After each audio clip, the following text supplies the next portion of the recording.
It's a downfall for so many women. No matter how confident or secure we think we are, we compare ourselves to other friends or other moms or neighbors and end up feeling like we don't measure up. Studio 5 contributor and therapist Julie Hanks is here with 5 ways to help us stop the comparison trap and live a happier life. First, we should acknowledge Julie's skin is a little darker than last time we saw her. In the dead of winter, she rubs it in that she's just spent a glorious weekend. Puerto Vallarta. Oh, fabulous. By the pool. I know it's hard. I almost wore flip-flops, but okay, I'll drag the boots out. We're glad you're back. We're glad you had a good time. This idea of the comparison trap, I have to admit, I think every woman out there has different struggles and different weaknesses, if you want to call them that. This isn't something I've personally struggled with, but I know a lot of confident women who get caught up in what other women are doing in their perceived perfection. Yes, yes, it is so common.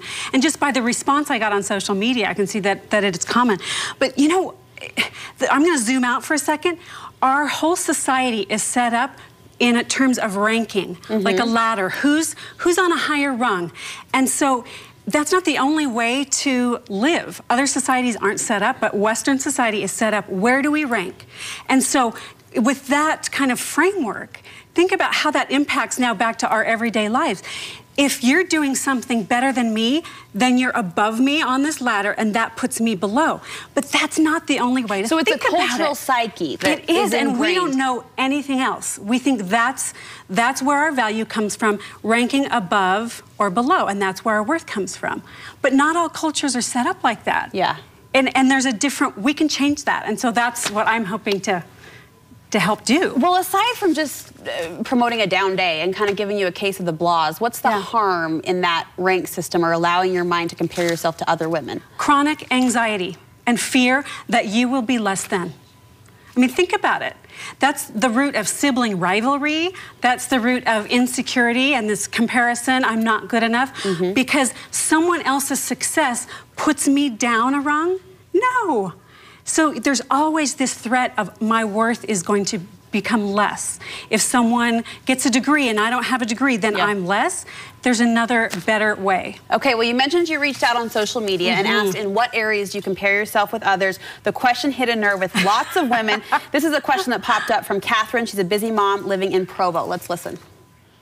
I'm a mother of 5, and I often find myself not being able to get everything done in the day, and I compare myself to other mothers who seem like they can do everything in one day, and I just don't know how they do it, and I just want to know what's the best advice for me to be able to overcome that. What's your advice for Catherine, Julie? Okay, so Catherine, change your lens. Realize that instead of the ladder, think about you're on a field. Everyone's on the same level, playing a different position, doing different things. So if someone else, maybe they are getting more done in a day, so what?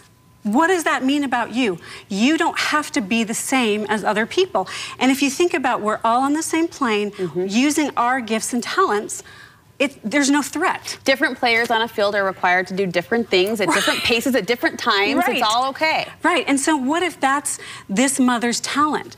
And also think about, part of our culture is that we value the tangible over the intangible. The friend I just spent a week with in Mexico is great because her gifts are more intangible, and she can put people at ease. She is so loving and considerate. These aren't things that show up on blogs, right? You can't be like, here's the picture of me being so kind. I have a sister who is exactly that, And so it's like, let's value those intangibles. Maybe Catherine doesn't get as much done, but maybe she's really able to be present with her kids. Good. Who's saying that's better or worse? I like the lens idea, though, a field, not a ladder. This is an email that came in from Ashley, a tender email. She writes, I had to have a hysterectomy at the age of 26 after I nearly died after the delivery of my second child. I'm the oldest of 7 kids, and my husband has 8 siblings, so I kind of always thought we would have more kids. I guess a general question could be something like, how can I not compare my current situation to what I had envisioned or dreamed or hoped for or planned in my mind? Heartbreaking. Heartbreaking, yes. So a lot of what I do with clients in therapy is helping them grieve unmet expectations. We think of grieving as death or a tragedy, and she has had those too. But what we're talking about here is comparing the life she thought she'd have to her life now. So grieve and then celebrate what is. One of my favorite quotes is, comparison is the thief of joy. Comparison is the thief of joy. So whenever we compare, we rob ourselves of joy. So she has 3 children. Celebrate them.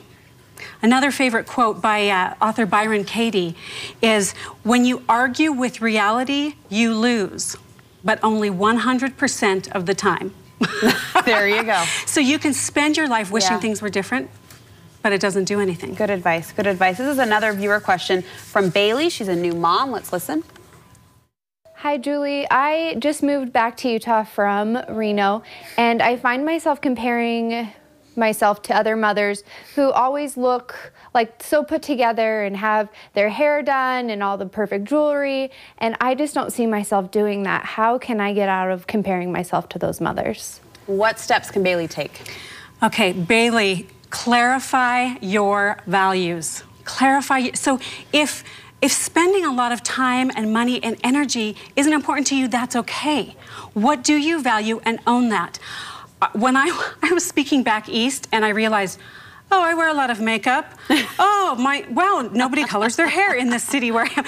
And so there are cultural differences. Sure. And you don't have to fit in or look the same in order to be valued. And so I love people who introduce diversity and shake it up and realize, okay, we are a little obsessed about certain aspects. And to attach that to your value system, I think gives it greater meaning and greater, hopefully therefore, prominence in your life, that my values are this and I can stick to it. That's a powerful word, values. Yeah, what do you value? And focus on that. And if other people value something else, that's fine. Remember, because we all have different values and different roles. Time for one more. Pinterest, Facebook, Instagram, they can all add to this problem. They've created a whole new problem. But this is an email from Kim about social media. She says, parenting styles, social media photos, and outfits are just a few of the pathetic ways I compare myself to others. I catch myself comparing my lifestyle and my looks to others every day. I think a huge reason for that, she says, is I'm on social media. I'm bombarded with snapshots of people's seemingly perfect lives. How can I break the habit of constant comparison without deleting all forms of social media? And I'd love to know, I like her last qualifier, without deleting. I know women who have given it up altogether, and somehow in my head,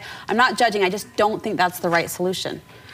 No, because the problem is, again, the ladder, the ranking. Why can't we just go, good for them? Good for them. Oh, look, all their kids smiled in their family photo. Way to go. And get out, learn from each other. And recognize that social media is not reality. That's a filtered view of reality. That's all. So just accept that and then celebrate. Somebody else got a new kitchen. Awesome.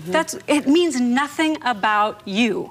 And that's the key. It means nothing about you. If someone else has an amazing life, we can celebrate that. And I remember you saying once here on this show, in the studio, that it's not like there's a bottle of happiness on a shelf, and once it's gone, it's gone. There's enough for everyone. There's enough joy, success, love, relationships, beauty for everybody. Awesome. We don't have to live in this scarcity and ranking. Where do I rank?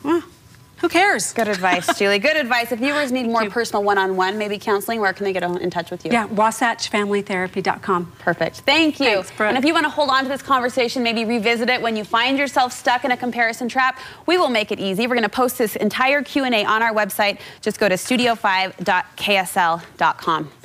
Well, switching